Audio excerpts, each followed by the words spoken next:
গুরুদেব বলতেন, কবে যে ছুটি পাবো, কোনো কাজ থাকবে না, বসে বসে শুধু আকাশ দেখব, গাছ দেখব, পথ দিয়ে লোকজন যাচ্ছে, এই দেখে দেখে কাটিয়ে দেব।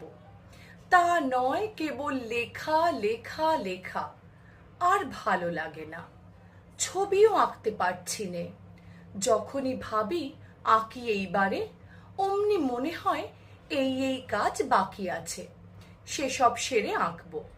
কিন্তু সেই বাকি বাকিই থাকে। রবীন্দ্রনাথকে চেনার জানার সাধ্য আমাদের নেই, কিন্তু তাকে উপলব্ধি করি প্রতিদিন। আজকে আমার নিবেদন রবীন্দ্রনাথ কে এবং কি।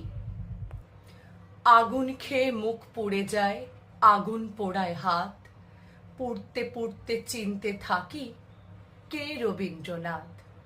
ভীষণ ঝড়ে যখন বুঝি আকাশটা আর নেই, বুকের মধ্যে আঁকড়ে ধরি রবীন্দ্রনাথকেই।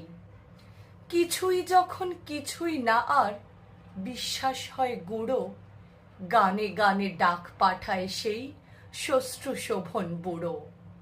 আজকে যখন পায়ের থেকে সরে যাচ্ছে মাটি, একলা একা জীবনটাতে রক্ত পায়ে হাঁটি।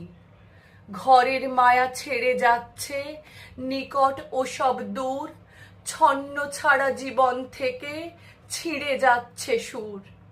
আজকে যখন ক্রমে ক্রমে বুকের মধ্যে খাঁ খাঁ, মিলিয়ে যাচ্ছে আশা, আশার ক্ষীণ সুবর্ণ রেখা।